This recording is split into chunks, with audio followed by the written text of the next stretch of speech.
Почитувани слушатели, во рамките на проектот Македонско национално единство, што го реализираме на програмата на Македонското радио, Радио Македонија, мој соговорник во студиово е универзитетскиот професор Јанко Бачев, председател на Народно движење за Македонија. Во рамките на овие интервјуа, што ги водам со истакнати поединци од Македонија, го бараме нивниот став или ставот на политичките субјекти што ги предводат по прашањето на македонското национално единство. Професоре Бачев, добро вечер и благодарам што ја прифативте поканата вечерва да бидете дел од програмата на Радио Македонија. Добро вечер. Во јавноста излеговте со вашиот став, или може би е попрецизно да се каже ставот на движењето што вие го предводите, за изготвување и прифаќање на една македонска платформа за заштита на виталните национални и државни интереси на Македонија. Оваа платформа, според Народно движење за Македонија, би требало да биде проект на македонците, а не проект на власта, која и да е, односно велите дека изготвувањето и прифаќањето на една македонска платформа не треба да биде дело само на структурите кои се дел од власта или се блиски до неа. Би сакала малку поконкретно да го објасните ова за нашите слушатели да имаат појасна слика за што всушност станува збор. Но првин сакам да ми кажете зошто според вас досега не е направена една македонска национална платформа или како веќе ќе ја наречеме?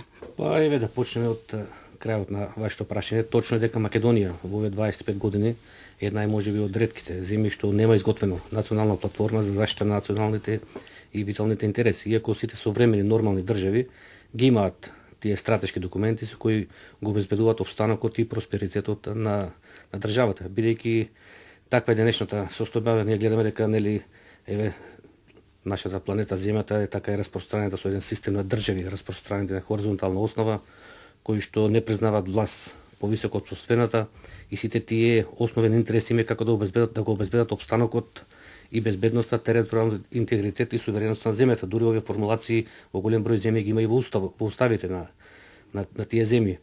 Сега за жал Македонија го нема овој документ, така да кажам едно историско македонско проклетство се уште не прати на делби и поделби меѓу македонците кои не сакат да седнат и да ги дефинират тие стратешки интереси. Тоа е една кратка хронологија, започна од 1991 година кога тргна процесот на самостојност, тогашниот председател Глигоров дојде од Белград како делегиран човек, во прв момент да ја спречи независноста и дури некаде извика Македонија не се што имаме, дури кога се беше јасно во декември 1991 кога веќе распадот на Југославија беше готов. Па тогаш опозицијските партии води некоја своја политика, значи го немаше тоа единство. После дојде војната 2001 година кога исто видовме тогашните најодговорни лидери Бранко Црвенковски и Лјупчо Георгиевски не сакаа да седнат и заеднички да ја браниме државата која што беше нападната, за разлика од нивните така да кажем опоненти покојни од Џафери и Имери Мери кои што одеа кај Леотари Пердју, тогашните олеснувачи, кои што зборуваа во еден глас кога се однесуваше за албанските интереси. За жал Лјупчо Георгиевски и Бранко Црвенковски одеа и се кодошеа само еден со друг на штета на Македонија и на македонците и видовме Македонија излезе од таа војна поразена, посрамена, понижена и со нарушено достоинство до денешен ден, некако резултат на тоа што безбедносните сили не може да се справат со тие терористички формации, туку како резултат на тие внатрешни политички предавства и политички сценарии кои што се водеа. Понатаму еве сега пред 2 години дојде и актуелната криза. Во Македонија Груевски и Заев не учат од грешките на нивните претходници. Црвенковски и Лјупчо Георгиевски ја продолжуваат таа погубна политика на делби и поделби, не сакат да седат, ние видовме тие поразителни слики за македонците. Како поделени, раскарани, доаѓаат тука разноразни мешетари, ги носеа во клубот на претходници, ги затвараа до раните утрински часови, буквално ги заклучуваа за да изнудат решенија од Груевски и Заев. И најново сега имаме таа албанска платформа за рушење на Македонија и пак гледаме нема единствен македонски став во однос на таа платформа со цел да се обезбеди обстанокот на земјата и тргнувајќи од тие причини ние како Народно движење за Македонија на 4 јануари годинава лично на Никола Груевски и Зоран Заев им поднесов меморандум за Македонија. Тоа е една своевидна платформа во која ние дававме еден предлог и стартавме така популарно сега во јавноста што ги нарекуваат црвени линии, докаде што може да се оди. И таму накратко наведовме неколку точки со кои што се обезбедува унитарниот карактер на државата, дека Македонија е единствена држава со единствена државна власт, дека територијата е неделива и неотугива, без можност за територијални единки, федерални единки, службенен јазик македонскиот јазик и кирилското писмо, неменување на името на државата, развој на државата врз домашна памет и врз домашно единство како најсилна брана против секаква надворешна или внатрешна закана, понатаму попис на населението и на крајот предвидовме и две така мерки, условно кажа, од економската сфера, побаравме економска еднаквост на сите граѓани, али во смисла сите да плаќаат еднакво даноци према државата без разлика во кој дел на државата живеат, бидејќи поразителен е статистичкиот податок од управата за јавни приходи во Тетово, каде што речиси поголем број, над 50% од албанците воопшто не плаќаат данок во државата. И на крајот побаравме ревизија на криминалната, нечестната приватизација со која што десетна транзитски бандити, олигарси си го поделија целото општествено богатство кој што 50 години назад го создава сите работи луѓе во социјализмот и ревизија и одземање на постприватизациониот грабеж. Сега овој меморандум значи ние го ставивме на 4 јануари и сега видовме деновиве излегува некои иницијативи од некои политички партии кои што се дел од власта. Ја формализира таа иницијатива за донесување нова платформа. Фактички ние не се лутиме како Народно движење за Македонија, нашата иницијатива да се прекажува сега како туѓа иницијатива од други партии, бидејќи за нас е приоритет како партија која во основа се бори за одбрана на националните државните интереси, да престанат делбите, поделбите, па нека и се крадат ако се работи за добри идеи, само да се спроведуваат. И од тука повикавме тој проект да не биде дел од власта или од структури кои се блиски или кои што се дел од власта, туку тоа да биде една платформа, да е на поширока македонска основа, да се обезбеди на крајот тоа национално единство, да го изразуваме македонскиот народ со тоа национално единство. И суштината, така ако може да кажам со еден збор на таа платформа, би била да ги Груевски Заев најпосле секако најодговорни во моментот за едината земјата се вразумат, да седнат, да освоиме таа македонска платформа, а за сето останато, кој каква даночна политика, кој какви субвенции, кој каква спортска, културна, младенска политика ќе води слободно, нека се расправаат за тие тековни прашања, али за овие прашања што ќе ги уредиме, ќе се обврземе сите, никој да не чепка, без разлика кој ќе состави влада, кој ќе победува на избори, со тоа што сметаме бидејќи овие прашања го обезбедуваат опстенокот на државата и просперитетот на сите граѓани во земјата. Велите дека за создавање на овој фундаментален проект е потребно најпрвин да се обезбеди национално единство на поширока основа со вклученост и на партиите од власта и од опозицијата во земјава и во оваа насока веднаш да се започне со потребните активности. Ова ви е наведено и во меморандумот, односно во документот за кој што споменавте дека веќе им го доставивте на лидерите на двете најголеми политички партии во Македонија.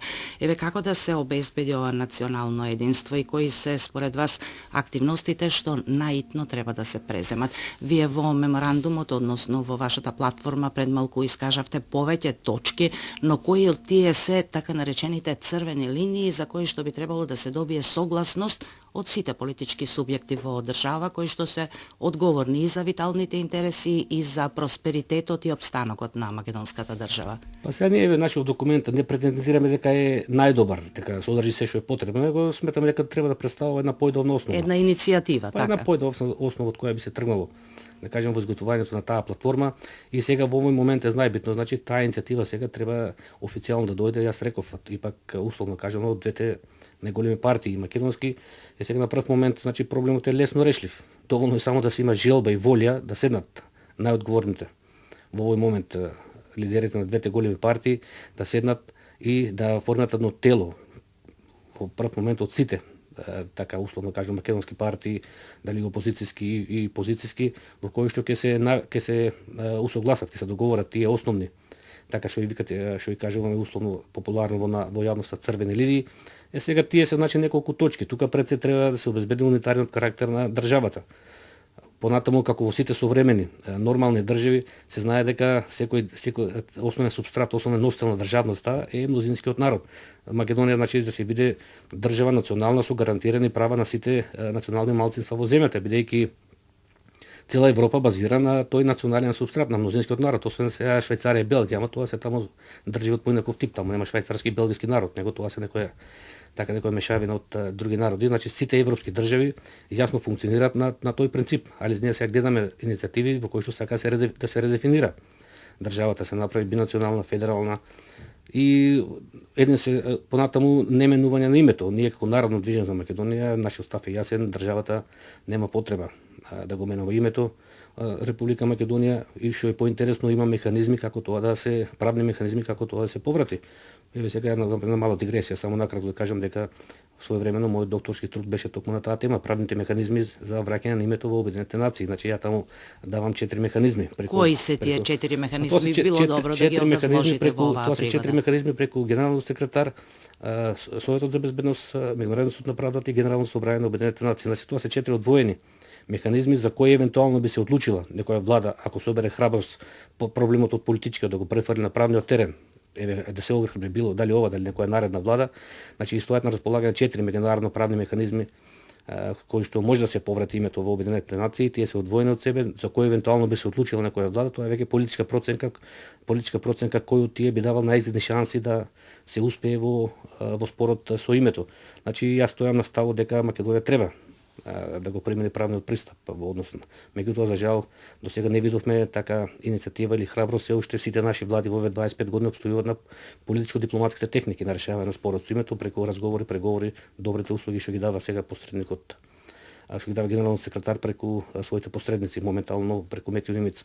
Така да, значи тие се некои основни линии и сега можеби тука како некоја така да кажеме дополнителна која што би била од голема корист за сите нас како граѓани, мора ние уште еднаш да ги провериме резултатите од пописот во 2002 година, бидејќи тука сега еве пак мора да направиме една мала дигресија. Ние како Народно движење за Македонија од 99 година поднесуваме кривична пријава за фалсификување на пописот во 2002 година и со многу квалитетни, предложени се многу квалитетни издржани докази дека тој попис е фалсификуван, меѓутоа таа пријава остана закочена во обвинителските фиоки на Зврневски и од тие причини декември месец 2015 година, сега пред 2 години, предметот го префрливме во специјалното обвинителство, меѓутоа и КЦ Јанева молчи, значи никој не сака да се зафати со ова прашање од интерес за Македонија. Од друга страна гледаме за какви беззначајни дела.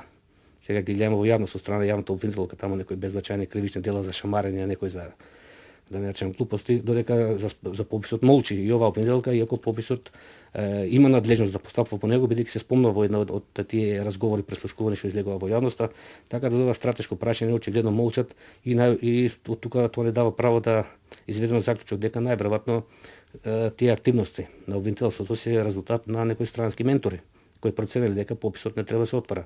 Значи тие би биле неколку така основни елементи со кои се обезведува унитарноста, територијалната интегритет, сувереноста на Македонија и на македонците. И тука сметам дека овие елементи не би требало да сметат на било кое национално малцинство со разглед колку е лојално. Што мислите, зошто досега никој не се обидел да ги искористи овие правни механизми во врска со враќањето на името во Обединетите нации, доколку навистина постојат и дали постои меѓународна практика во некој сличен случај?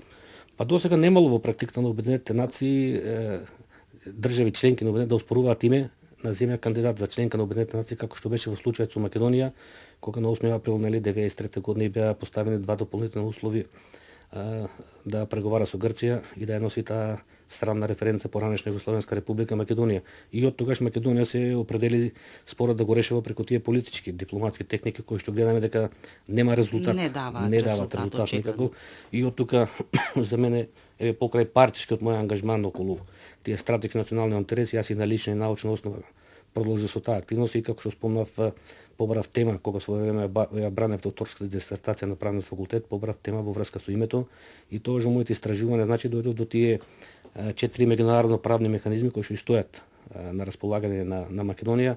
Сега зошто не сака да се охрабри некоја влада во Македонија да го префрли тој спорот политички на правен терен? Јас не сакам да навлегам тука во шпекулација, али сметам дека е време бидејќи еве 25 години тие механизми политички не даваат резултат. Да, тоа е интересно прашање со оглед на тоа дека покрај вашата иницијатива има и други искажувања и иницијативи дека проблемот би можело од политичко-дипломатски да се префрли на правен план, па би требало веројатно барем да се проба, па ќе се види какви ќе бидат резултатите, но тоа никој не го прави. Ако видиме сега јавноста во Македонија, таа експертска, да кажеме, и политичка, има така една поделба на застапници на политичкиот пристап и на застапници на правниот пристап во решавање на спорот со името, али сега без разлика на научната експертската јавност што има свој став и сепак официјалната политика државна се уште во овој момент е спорот да го решава преку политичко-дипломатските техники. Македонското национално единство, професоре Бачев, секако подразбира и правење заедничка платформа со бројната македонска диаспора, која што е надвор од матичната земја, надвор од Република Македонија.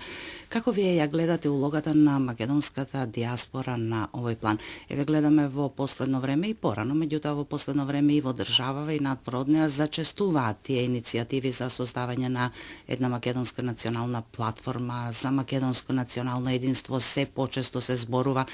И еве и вие самите пред малку рековте дека може би е веќе крајно време нешто такво да се направи.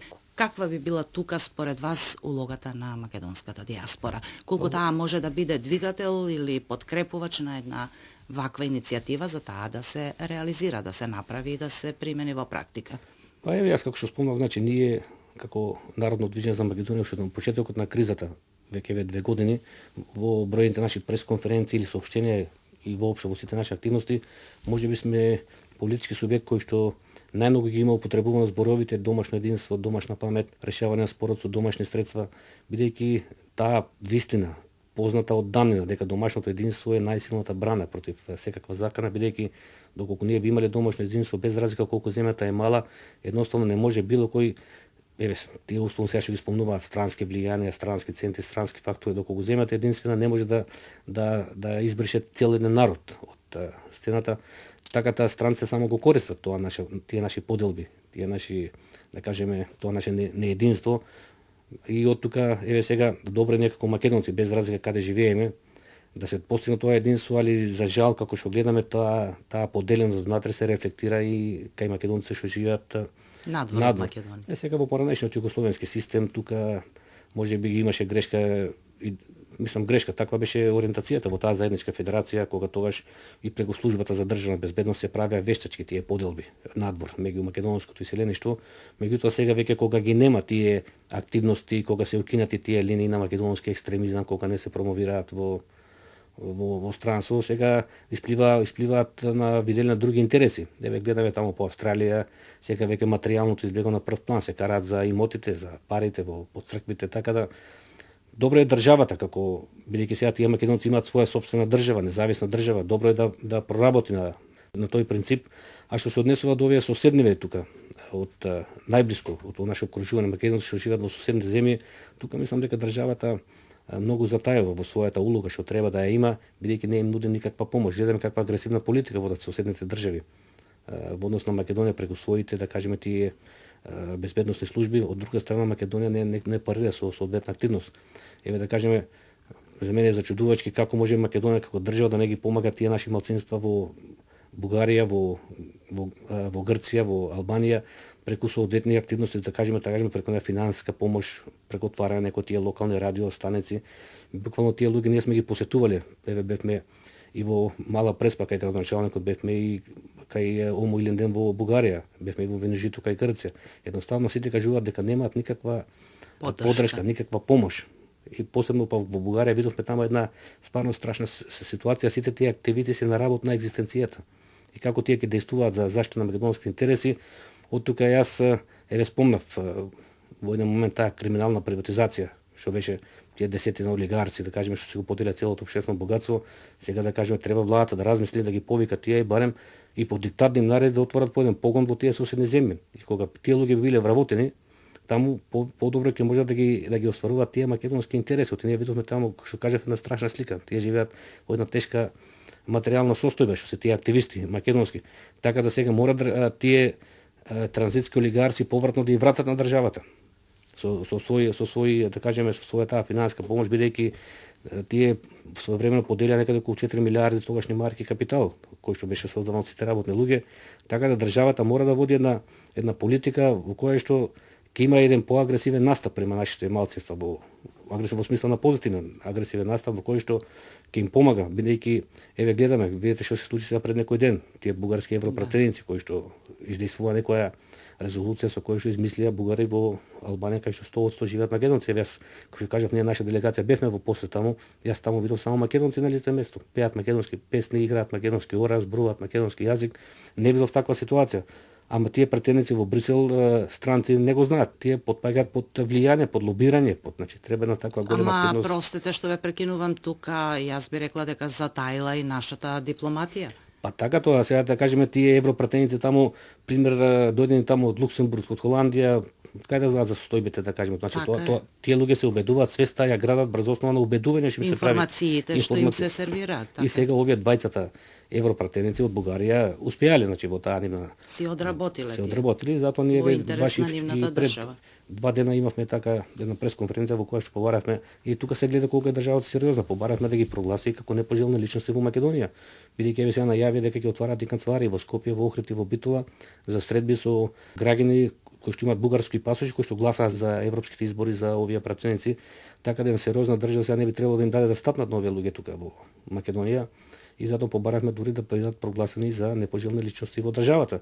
Така се гради значи сериозноста на една држава.